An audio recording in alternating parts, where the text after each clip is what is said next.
আলহামদুলিল্লাহ, আলহামদুলিল্লাহ, আলহামদুলিল্লাহ। দর্শক, এর থেকে বড় খুশির কোন খবর আমি আজ পর্যন্ত দিতে পারি নাই, যদিও একটু লেট হয়ে গেছে, কিন্তু আজকে প্রত্যেকটা মুসলমান এনজয় করেন। আজকে আপনাদের জন্য ওই খবর আসছে, ইসরায়েল টের পাইছে, ইসরায়েলের প্রধানমন্ত্রী টের পাইছে।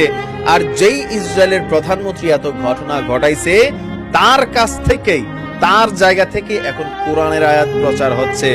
আল্লাহ চাইলে কি না হয়। তবে এখানে মনুষ্য জাতিরও কৃতিত্ব আছে। ধন্যবাদ জানাই, ভিডিওটা সর্বোচ্চ পরিমাণ করে শেয়ার করে দেখিয়ে দিন।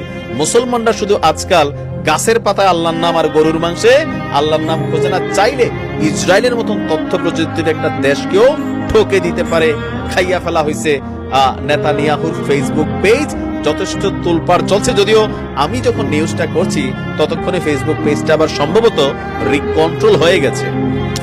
দর্শক, গত কয়েকদিন যাবৎ আপনার ইসরায়েলের উপরে অস্ত্র গোলাবারুদের হামলা বন্ধ থাকলেও সারা পৃথিবী থেকে হ্যাকাররা একজোট হয়ে গেছে।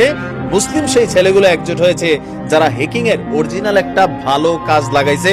বাংলাদেশেও অনেক হ্যাকার আছেন ভাই, ফেসবুক পেজে যে উল্টাপাল্টা কপিরাইট নামাইরা ওই ইসরায়েলিদেরকে ধরেন, মাশাআল্লাহ, দোয়া হবে, কাজে দিবে।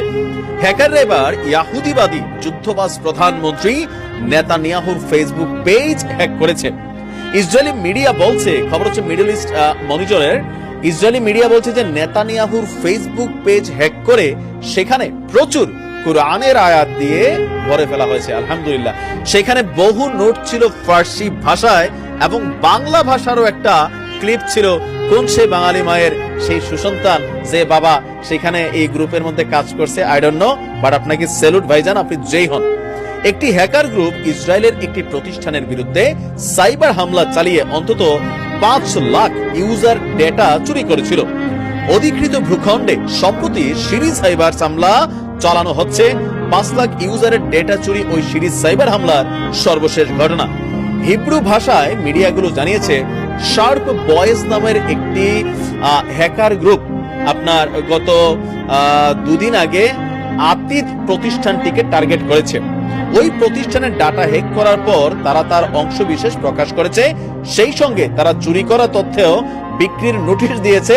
চুরি করা তথ্যের মধ্যে অন্তত 2 লাখ ইয়াহুদি ছাত্রছাত্রীর নাম, আইডি নম্বর এবং ঠিকানা ছিল।